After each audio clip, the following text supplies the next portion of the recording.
Hello everybody, welcome to AI and Data Ethics lectures. I'm Paula Boddington. This is our 7th lecture, this is the 7th class, which was the first part of lecture 3 in the original series, where we're looking at notions of control and autonomy and trust. And we're going to look at the question that I know you all want the answer to: will humans lose out to AI? Will AI get the better of us?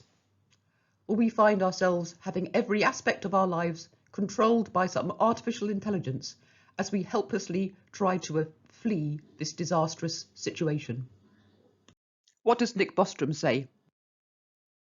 This is one of the things that scares people more than anything, is the idea that we're creating something, or someone's going to create something that's going to be smarter than us. It's going to replace us. Is that something we should really be concerned about? I presume you're referring to babies. I'm referring to artificial intelligence. Yes. Well, it's the big fear and the big hope, I think. Both? At the same time, yeah. How is it the big hope? Well, there are a lot of things wrong with the world as it is now. Pull this up to your face if you would. All the problems we have, most of them could be solved if we were smarter, or if we had somebody on our side who were a lot smarter with better technology and so forth. Also, I think if we want to imagine some really grand future where humanity or our descendants one day go out and colonize the universe, I think that's likely to happen, if it's going to happen at all, after we have superintelligence that then develops the technology to make that possible. The real question is whether or not we would be able to harness this intelligence, or whether it would dominate. Yeah, that certainly is one question. As Nick Bostrom said, that certainly is one question. So, what are the other questions? I've divided these up into 3 groups of questions. There are always going to be more questions, but these are 3 groups of questions that we're going to try and look at. Some of the questions include the future, and there's debates about whether this might ever happen and how far into the future it might happen. There are questions about the control of the human race by perhaps superintelligent artificial general intelligence. There's also a set of questions we need to look at the human control over the AI that we have currently. And of course, as I've said before, when we're talking about AI, I'm using it in very broad terms. So this includes things which are sort of, in a sense, scarcely AI, things that are sort of embedded into the computer technology that we have now. But linked to that, we also need to look at the ways in which AI might be already controlling us, as I've given a few hints about this already in the classes, about the ways in which we might be being manipulated or nudged, the ways in which our world is being altered, the way in which we look at the world is being altered through the use of AI. So what I'm going to do in this class is, hopefully, we're going to try to understand in outline the broad areas in which ethical questions about the control of AI arises. We're also going to try to understand in outline the nature of autonomy and consider differences between autonomy in humans and autonomy in machines. Autonomy is a critical concept. I spoke in the last class about possible differences between how we understand autonomy in medicine and how we're going to have to think about it in relation to AI. But we're also going to reflect on AI as a tool and on the human control of tools, which is looking at very general questions. Humans are tool users. It's one of, insofar as people try to define humans, that's one of the hallmarks of being a human. Of course, we found now that other animals use tools, but possibly one of the things that's certainly distinctive or perhaps characteristic of humans is that we use tools to make other tools, that we develop our tools. And we're also going to start to consider the role of trust in the ethics of AI. Hello, so I straight up admit I pinched this photograph off the internet. A lot of you will have seen it before. It's a really nice photograph to illustrate some aspects of autonomy, of this man standing alone in the crowd, refusing to do a Nazi salute. One of the things it illustrates about autonomy is that we can see autonomy in relation to different dimensions. Autonomy, if you like, can always be seen in relation to its absence, its lack, or a lack of autonomy to some degree. Often we have autonomy in different degrees. It's not necessarily an all or nothing matter. But if we think about the situation of somebody in Nazi Germany who wishes to resist what's going on, there are a number of different kinds of forces against which you would have to use your autonomy. Some would be government, decree, force, political force, but some, and we can see in this crowd, would simply be the impact of what other people around you are thinking and doing. So if you remember a couple of classes ago, we looked at the Ash conformity experiments and saw how easily we are swayed into following the crowd, into following even not just doing what other people are doing, as the Milgram experiment showed. If there was somebody else doing something, you were far more likely to do the same, but also actually thinking and believing and seeing what other people around are thinking, believing and seeing. So one of the things to understand about autonomy is that we can see it in relation to different dimensions. So in relation to, say, physical coercion by other people, into social coercion or psychological coercion. But also we need to think about it in terms of those are all outside forces, if you like. But we also understand autonomy in relation to what's going on the inside. So this illustrates the necessity of why we need a model of human nature to think about autonomy, and therefore why we need a model of human nature to understand ethics of AI. We need to think about how far can we change? How far do we have control over what we're doing? How far did the people in this crowd who were doing the salute, how far did they have control over what was actually going on? Was it simply that they lacked the willpower? It relates to how do we relate to others? What are the boundaries between self and other? If so, for example, as in the Ash conformity experiments and other work in social psychology, we're so malleable, we can be so influenced by other people in that way. What are the boundaries between self and other? Simplistic pictures of autonomy often see us as little isolated islands. But are we really little isolated islands if we can be so influenced by others? What's the borders of us?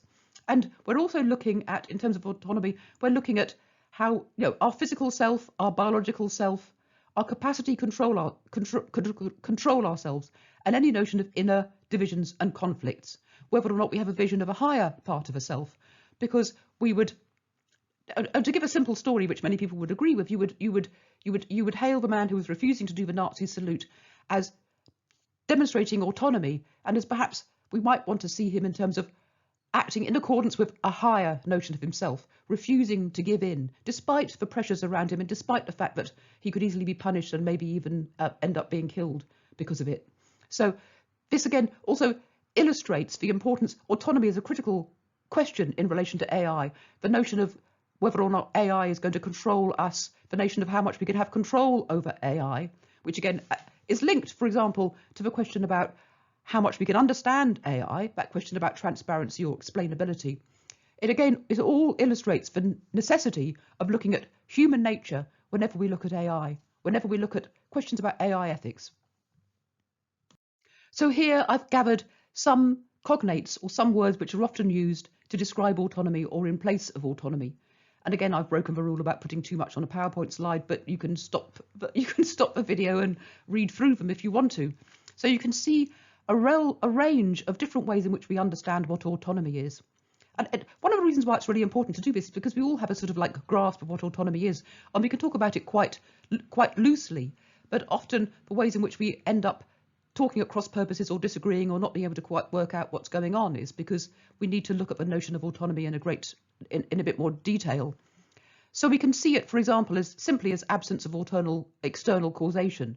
Some accounts of autonomy simply say, well, as long as nobody's forcing you to do anything, as long as you're actually free to move around, then you have autonomy. As long as you haven't got anybody physically chaining you to a radiator, then you have autonomy. Others talk more about what's needed for the self to be operating with autonomy. You'll see there too, which make reference to Kant, where Kant's got particular views about the necessity of acting with autonomy in order to act as a moral agent, so that actions in accordance with the will alone is a necessary condition for moral agency, according to Kant, so that for anything to have moral agency, for you to act truly autonomously as a moral being, you have to act solely out of the will to act in accordance with the moral law. So we're not going to go into detail about Kant here, but just to illustrate the point that some ways in which philosophers and others have talked about autonomy link very closely to particular well worked out moral theories. And some of the ways in which we talk about autonomy do relate far more to ethics, and some come more out of politics. So for those ideas about autonomy that come more out of politics would be more about government and its relationship to the individual. But it's also the case that many ideas about autonomy articulated in ethics bear some history in relation to autonomy, in relation to politics. So there's a really vast philosophical literature on autonomy. So these are some questions to think about in order to sort of introduce you to that large literature. So autonomy can be used, sometimes it's used normatively and sometimes it's used descriptively. So in other words, we might simply use it to describe somebody as possessing autonomy. So you might describe an autonomous region of a country, for example, as having certain power to govern itself. Or we might be using it normatively as an ideal to which we're aiming. There are different aspects of it. One of the major debates about how we understand autonomy is whether or not it's simply enough to have choice. If we've got choice over something, then we could be said to have autonomy. Or does autonomy require reasoned or ideal choice? In other words, you might want to wonder whether or not the sorts of examples that people use that are quite easy to understand would be choices between whether or not somebody's got somebody, for example, is suffering from what we might think of as an addiction, as to whether or not it's simply enough that they've chosen to go down to the. Actually, there's a little beach near us where people sell drugs. So they've freely chosen to go down to the beach to buy their next lot of crack cocaine or whatever it is that you can buy around here. Is that the expression of their autonomy, or do we need to have some kind of reasoned or ideal choice? We can ask whether autonomy is simply freedom from outside influence, or whether or not it's freedom to have the capacity to act. Because you could be free of outside influence, but maybe not have the capacity to act, or maybe it needs to be developed. So, for example, let's think of an example. Supposing you've got a 12-year-old child who's just living homeless on the streets. You could say, well, they're completely free because no one's making them do anything. But you might think that they lack freedom to act in certain ways, partly because maybe they probably lack money, they lack support, but maybe because they're only 12, they haven't yet developed a full sense of self and power. I mean, that's a point, actually. A question to ask, of course, does anybody ever actually develop a full sense of self and power? But hopefully we develop more of it in a bumpy path along our lives. There are questions about, should we simply leave others to exercise their autonomy, or should we try to positively encourage the development and practice of autonomy? And there are questions about, how does autonomy relate to moral judgment and action, and how does it relate to other values? So, for example, if you think back to the last class, where I think it was the last class where we looked at those 4 principles of biomedical ethics, autonomy was one of them, but also there were questions of benefit and harm, beneficence or non-maleficence. So autonomy sometimes clashes with those. So that if somebody might be, you think somebody might be in danger of harming themselves. So if you say, for example, if you're seeing a medical professional and they have duties of confidentiality, but one of the exemptions to that is if they think that you're going to harm yourself or others. So let's concentrate. If they think you're going to harm yourself, then they might make the professional judgment that perhaps your autonomy should be constrained in certain ways in order to avoid that kind of harm. So we have to think in depth about the nature of humans as autonomous agents and the differences between humans and any agency or autonomy we might attribute to machines. So to illustrate it, I've borrowed this slide from a first lecture, just to remind you, this little creature here, made out of scraps of car, whatever, is not actually a robot, it's not a machine, it's just sculpture from a campsite in Picardy where my daughter and I went on an absolutely disastrous attempt to go woofing, but that's another story. It's critical to remember that we are separate, embodied individuals who are social animals with a mixture of conformity and individuality, which give rise to both value and disvalue. I'm going to be saying some very basic things about autonomy, these lectures as introductory lectures, but one of the reasons also for reminding ourselves of some of these basic aspects of autonomy is because when you're looking in a great deal of depth at philosophical questions, it can actually really easily lead you to losing sight of some very, very fundamental ideas. So we could think about also whether or not it's always wrong to curtail someone's autonomy and if autonomy has any limits. So I've used these toy soldiers here to illustrate a point. To illustrate this point, they're all separate embodied individuals within an army. So a first point to note is that this was originally a set of 6 toy soldiers, and one of them's gone missing, so one's already absent without leave. We could also consider that if these soldiers were conscripts, or if they were volunteers, it would make a considerable difference to their level of autonomy. And if they're volunteers, it might actually make a difference as to how precisely they're conscripted. So it's no coincidence that army recruiting centres are often placed in towns with high levels of unemployment, where there's few other prospects for jobs. So that again would make a difference to how autonomous we might think that recruits to the army were. The conflicts that we experience naturally often relate to our social natures. So here is me forced into a teenage fashion nightmare as bridesmaids for my cousin wedding, where I was used as a pawn to resolve a bitter family row.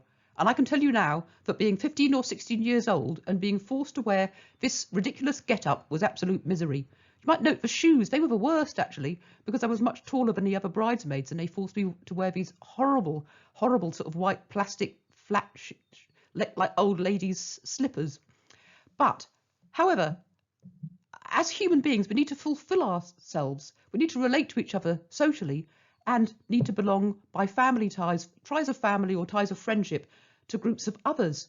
So autonomy has to be seen not just against other values that might override it on occasion, such as beneficence, but also against community values. And our fitting in with other human beings is in fact part and parcel of what helps us to develop our own autonomy. So there's a, if you like, a dialogical relationship between how we are as individuals and how we are as groups. There's no human being who could ever develop into an autonomous creature without the help and support of others. So this derives from our nature as social creatures. So Aristotle, the philosopher, as many philosophers have tried to, talking about human nature, have pointed out one of the distinctive things about humans is our rationality or our intelligence or our intellect or our minds in some way. Aristotle also pointed out very critically that we're social animals. Aristotle was, of course, actually generally seen to be one of the world's, if not the world's first biologist, as well as a philosopher, and noted that the way in which we're social is actually different to the other social animals. I don't think he was aware of other great apes, but in contrasting us with social animals such as cattle all come together out of safety and because they all go to where the best grass is. But human beings, even after they had all their needs fulfilled, we just still hang around each other just because we like hanging out together. And we also need to consider our situation as biological creatures, and in particular, I think, as mammals, not just as mammals, but as mammals with an exceptionally long period of infant dependency, where in order to survive, we have to live in groups. And many philosophers and others have pointed out, in fact, that perhaps we need to consider as a fundamental aspect of how we think about ethics, how we think about autonomy, that humans have the longest period of helplessness as infants, and this has helped to shape our notions of autonomy and our notions of connection to others. And again, another slide that I've recycled from, in the interests of sustainability, that I've recycled from an earlier lecture. How malleable are human beings? This again is a critically important question in our understandings of human nature. And it's also a critically important question in relation to our understandings of technology. Human beings are obviously shaped by technology. So, for example, the technology of reading has changed human beings, has changed and affected our memories as compared with oral cultures where there's no writing. And technology is changing us arguably very, very rapidly. The use of technology that we have now in computing is changing how we think and how we behave and how we interact with other people. And a lot of people would argue those changes are not necessarily very good changes. So that's an incredibly brief look at autonomy. And now let's have an equally brief look at autonomy in technology. So here's a screenshot from the Tesla website. It should be noted that claims about autonomy in AI and in autonomous machines are often currently very, very overplayed. And also what's meant by autonomy is going to be often a very, very long way from what we mean by autonomy in human beings. So if you consider this, a fully autonomous vehicle is nothing like a fully autonomous human being. Even if you had a fully autonomous vehicle, it would be fully autonomous only in relation to driving. If you had a fully autonomous human being driving, if it was really fully autonomous in the same sort of way as you think a human being was fully autonomous, then the car might actually start to argue with you. For example, it might decide that it wanted to go to Brighton for the day and sit on the beach and eat chips instead of going for work. And the more autonomous it was, the more powerful it was, the more it might actually be able to persuade you as well. But actually what you really want to do is to go to Brighton for the day and sit on the beach and eat chips instead of going for work. If it was fully autonomous, it would be able to do other things as well as drive, like, for example, stand as a political candidate, for instance. So watch out for over-attribution of autonomy in machines. But actually, while we're on the subject of autonomy in cars, there are some ways in which we might need to be careful about the ways in which we could be controlled by cars. So there's under development at the moment, who knows how well it would be developed, there's a suggestion of emotional AI could be put into cars which could detect the emotion of a person in the car, of a passenger. And, for example, could work out, because they know your destination, they could work out, for example, that you might be thinking of a certain thing and you're not really quite in the right mood for the appointment that you're going to, and could therefore maybe change music or do something to alter your mood. So there are, as we'll see in later lectures, ways in which, although we wouldn't attribute autonomy per se to the machines, to the AI, it still nonetheless might be having a big impact on our autonomy. And one of the ways in which we over-attribute autonomy and power to technology is in thinking that it's new, in imagining that it's doing things that it's not actually necessarily doing.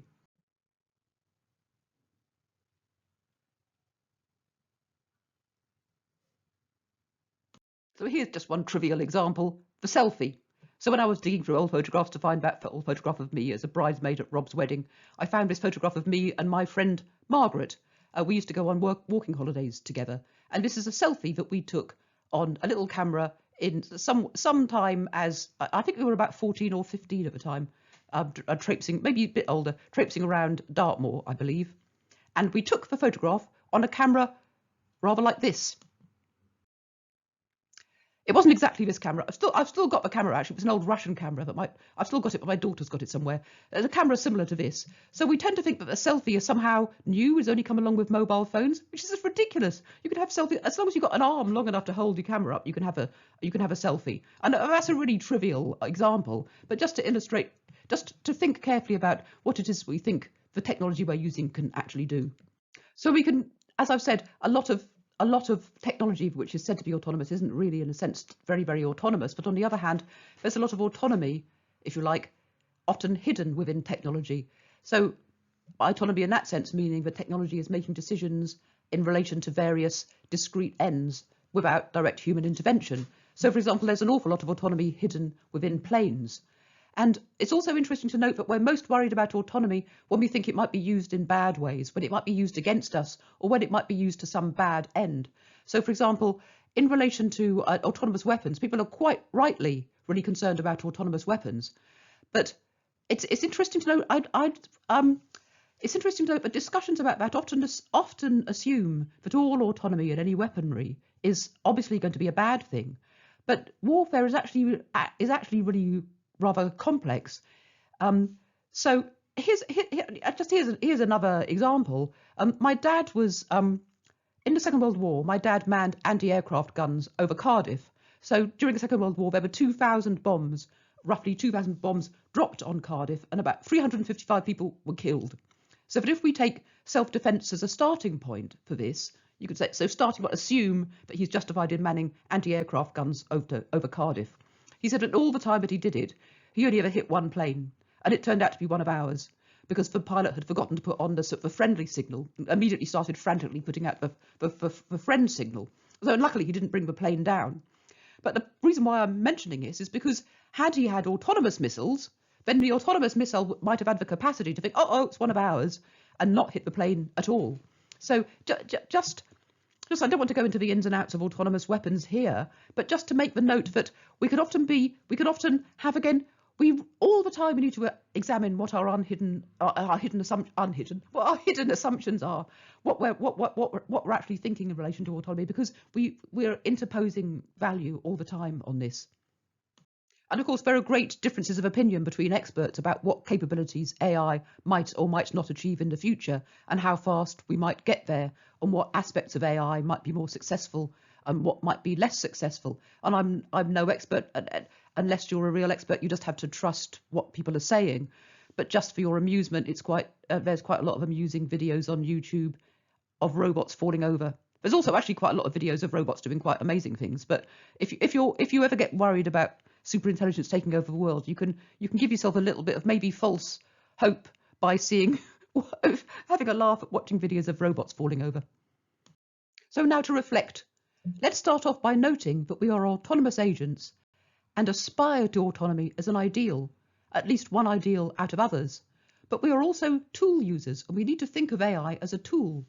So we need to think about in what ways do using our tools, and in particular the tools of AI, extend our agency, and how might our use of tools actually diminish it in various ways. We need to think about how our tool use can be integrated in positive ways into our lives and into our cultures. So this is the very last topic, and I'm going to, as with all these things, I'm just going to be introducing some ideas for you to think about. But I wanted to end this first part of this lecture with some reflections. Lectures in the future about transparency and explainability will also be relevant to our use of AI as a tool. So when I was thinking about preparing these lectures, and I'd been shut up in my flat as we all were for some time, just stuck with my own thoughts in many ways, I was thinking about how we can extend our agency more and more by technological process and by the use of perhaps smarter and smarter tools. But I started thinking about the fact that we're tool users. So we're all tool users. I gathered together these tools to illustrate the fact that we're all tool users, deliberately using tools that seem to be pretty low technology. The tools you might not even think of these as tools. I actually love cooking, so I've got a bit of a mania for kitchen equipment, but I particularly like old-fashioned kitchen equipment, actually. So bowls amongst the oldest of human technologies. So I started thinking about these hand-woven baskets that we bought in Central Australia. I lived in Australia for many years. This is actually really, really beautiful use of human technology.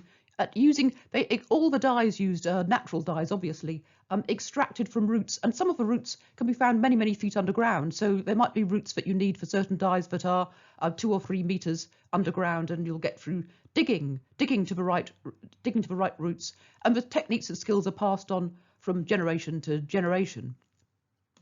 So here's an Aboriginal Australian woman's gathering bowl, which I bought in Central Australia. It's not exactly quite the same as the original ones. It's one that I bought from tourists. It's one that they sell for tourists. But there's some interesting features of it. The black lines burnt into it are relatively recent developments because they're black lines made up by using hot fencing wire. And the Aboriginal Australians didn't have metal until the European colonisers went over. So actually, I find this a really poignant example of it, actually, because, of course, the Aboriginal Australians suffered enormously at the hands of the European colonisers.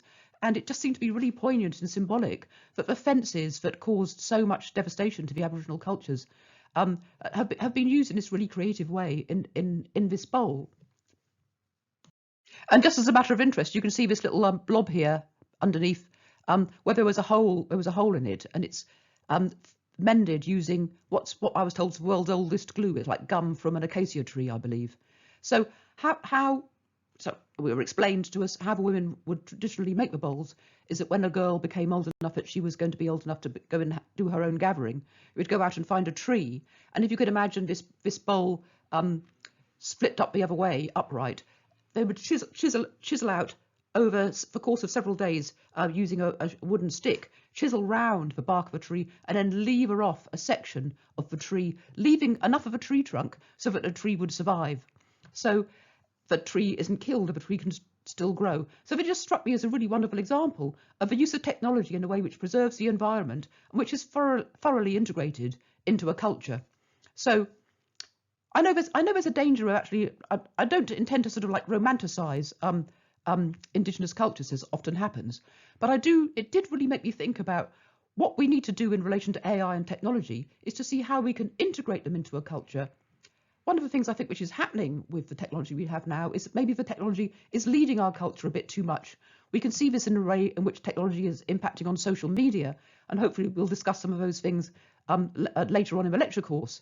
But the general question I wanted to pose is what impact is technology having on culture? And is the flow too much? Is technology influencing culture too much? How is culture influencing technology? So we all bring our own preconceptions and experiences to things. So that reflecting on this, it struck me that one of the ways in which I think about tools and tool use is probably strongly influenced by my dad, my dad was a woodwork teacher, and he used to stress to us that tools should be used properly, and we ought to understand the particular features of tools and to use the right tool for the job. So that perhaps you can see here, can you see, like these are his old carpenter's pincers actually. So I can remember when I was a little girl, him showing how the curved edge is designed so that you can just roll the nail out of the wood. So use the right tool for the job. So force is then rarely necessary, although he did say that sometimes actually brute force is the only thing that you can use. And he stressed over and over and over again to know your materials. And in an expression that he used constantly was the notion that we need to go with the grain. What are we going to be able to do with AI to go with a grain of AI, to go with our own grain as well? Because in using the right tools properly, you're not going to put a strain on yourself. So that if you're sawing properly, it shouldn't be hard. It shouldn't be hard work. You shouldn't be, you'd obviously get kids in the woodwork room going sawing like this and not getting anywhere because they're not using the tools properly. So how do we use the tools of AI properly? So here's one of the many bowls that he turned on the lathe in the woodwork rooms at school. And actually, this one also illustrates another point I'd like to make, because he didn't actually finish this one off properly, because you can still see, you can see the marks on the lathe where he hasn't actually sanded it off properly. So we might think that to use a tool, there to be no sign of a use of a tool like a lathe is its own form of skill. But also to use a powerful tool like a lathe is its own form of skill. You need to have a lot of training to be able to use a powerful and possibly dangerous tool like that. But there's also a different sort of skill in using a far more simple tool, in making something with access to very few tools. So what we need to think about is how can we use the tools of artificial intelligence in ways that are fully compatible with our humanity. So I'll leave you to think about that. Thank you very much for listening to this first part of 3 lectures on autonomy and control in relation to AI. See you next time.